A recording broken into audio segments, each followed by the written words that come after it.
มาสูงพี่น้องผู้ปันแห้งจึงปิ่นเสียงใต้เอาคากูเกาะนะครับเนาะเมื่อในคาติมาย้อนหลัดนี้กับไก่เลยลองพี่น้องขอเจือนชื่อเจืองอีกหนึ่งนะครับลองตั้งมันแต่ก็มีกวนหมังเกาะค่ะเนาะลอยเงินหรือมาติ๊กติ๊กลอยเงินหรือมาติ๊กติ๊กมีลองตั้งยังอันเจิงหืออะไรลอยเงินหรือมาหัวเพราะเหมือนเจิงว่าชื่อเจือง1 เหงเนี่ยเดี๋ยวร้อยมา10,000เพราะชื่อเจียงแมน2 เหงเดี๋ยวร้อยมา20,000เห็นไหนเจ้าไหนค่ะนะเจ้าไหนมัน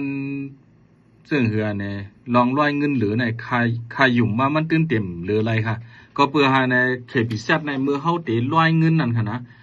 มันใจเขาเตรียมตั้งนำเงินเหไปให้เตรียมลองตั้งแทงเหเตรียมตั้งนำเงินเนาะมือเขาเดี๋ยวร้อยนั่นมือเขาเดี๋ยวเตียกหมายหลับมันนั่นมันยังตึกถามเขาแทงกำหนึ่งว่าสูเดร้อยเงินตากันได้จ่องใจในแทงก่อนยังตึกเหลืออยู่นะยังตึกร้อยพิษเทียงอยู่นะกับไหนมันใจไล่มันอ่ะในอันเฮ็ดจังไหนเนี่ยมันใจว่ามันหู้ในเฮ็ดมังกรในมันหู้เลยตั้งใจเฮ็ดมังกรซ้ำมีแผนการจะเพี้ยนให้ก็มาเฮ็ดนะที่เรียกว่านั้นเนี่ยบางเมียวบ่ขาลาดเนี่ยเจออันไปหู้ยาวแลกทำมีใจเกียกยอกใครเฮ็ดนั่นซ้ำเตเฮ็ดเตยืงให้ในคันนี้นะก็ในคาเตลาดว่าคาเต็มลาดเอาล็อกไล่มันแต่นะก้อยกาคาเตลาดนี่ว่าเพราะว่าสูเจ้าร้อยเงินหรือมากำในคาเต็มจีเงินขึ้นเอาค่ะนะจีเงินขึ้นเอาเนี่ยย้อนลาดไว้ให้ได้ฮู้กูก็สังเชื่อว่า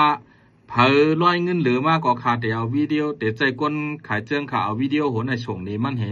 ยาวก็ให้มันเลิกเจืองอันกึดไว้ต่างเงินมันนั่นให้มันเลิกตั้งนำเจืองมาให้มันเมียนเปียงต่างเงินอันมันลอยมาหรือนั่นเนี่ยก็ตีปันเจืองมุนมดเห็นก็เต็มปันตัวเงินขึ้นเอาในคันเนาะก็เพื่อเนี่ยมันมีหลองหลายเจือหลายเมียวนะมังก็ในมาชื่อเจืองเฮาในลอยเงินเหลือเนี่ยมันมีหลองตั้งมันน่ะป้อมลาดก็ทำเป็นยาวกำกึดถามว่าเฮาหูจำล็อกไลเฮ็ดยักเขาในกูเขาที่ถามว่าเฮาหูนั่นน่ะเนาะเหมือนจังหนังร้อยเงินร้อยเงินเหมือนจังหนัง VIP เจิงล็อกลิงปลังเรียก20,000นี่แหละร้อยมา20,000มาปันห่ออักกว้างอันหนึ่งไงมาปันห่อซื้อก็เอา20,000ปันเจิงก็เอาไรกาตัวอ่ะกำในซ้ำขึ้นเอาไว้ร้อยเงินนั่นมาแทงในอักกว้างแทงอันหนึ่งเหี่ยวอะไรมาซื้อเจิงแม่น2 เหงเหี่ยวก็มันลาดว่าเฮามันร้อยเงินมาหรือเปียกเป็น20,000เปียกให้เฮาจี้ปันเงินมันขึ้น18,000 เหงนะเพราะเฮ็ดจังไหนเนี่ยเฮาไหลเงินมันก็มกะเฮาไปไหลมันไปเปียดเอาปางเงินเฮาแทงก่อนเขานั่นนะก็เผื่อมันมีกวนลักลิงจังไหนค่ะมันมีกวนอาแกงยอกจังไหนเขานะก็ในที่ห้างนาซื้อเจื้องกวนอันนั้นนั้นก็ตีโพดเฮาตีใน Facebook ตีโพดนั่นกาขันมันเตรียมไว้เขาสังเจอว่าเฮาเตซื้อเจื้องโหในหมายเจื้องว่าในวันไหนก้อยกาห่มหูกาขันมันห่มหมดด้วยนี่ก็ถามมาเหก่อนตีก้นขายเจื้องมาใครเลยเจื้องหัวในค่ะเมียนเงินกาหือค่านี่ก็เพราะว่าก้นขายเจื้องลาดว่า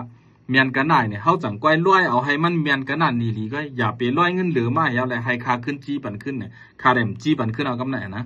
จี้ปันขึ้นอ่ะก็เพื่อมันมีกวนเจื้องไหนค่ะ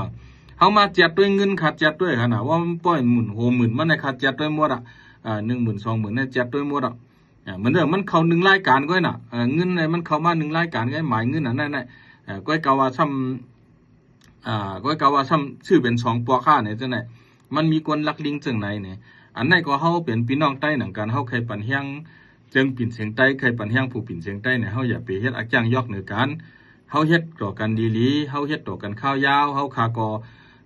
ให้พอมีแฮงเจอให้พอมีแฮงสุแฮงตูแฮงเจอแฮงเงินแห้งตาเตเลี้ยงนาเฮือนตาเย่อะไรสืบเฮ็ดกว่าอะไรแทงข้าวยาว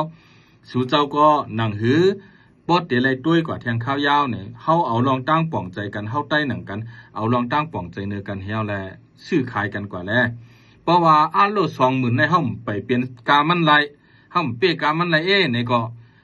เฮาก็ไปแหละไปให้ VIP มันเตรียมก็5 เหงเนี่ยป้อง4 5 เหงมาเฮาก็ซื้อแหละพอ4 5 เหงแล้วยังตึกว่ามันกาแทงก็คาก่อมใจหือเอานะพอเจิงแคบเหลียวสุดก่อน1 เหงก็ยังดูว่ามันกาก่อมใจเฮาเงิน1 เหงในใส่น้ำมัน1 ลิตรต่ำไรเอาค่ะมื้อเดียวนั่น1 เหงในค่ะนะ ก็ในเงินก็มีกาขันสังมีแต่ผู้สังก็กาพวกเฮาหาหนังการซ้ำมาเฮ็ดจังในต่อการเที่ยงเนี่ยมันก่อนหนาเฮาเขานะมันก่อนหนาเฮาเนี่ย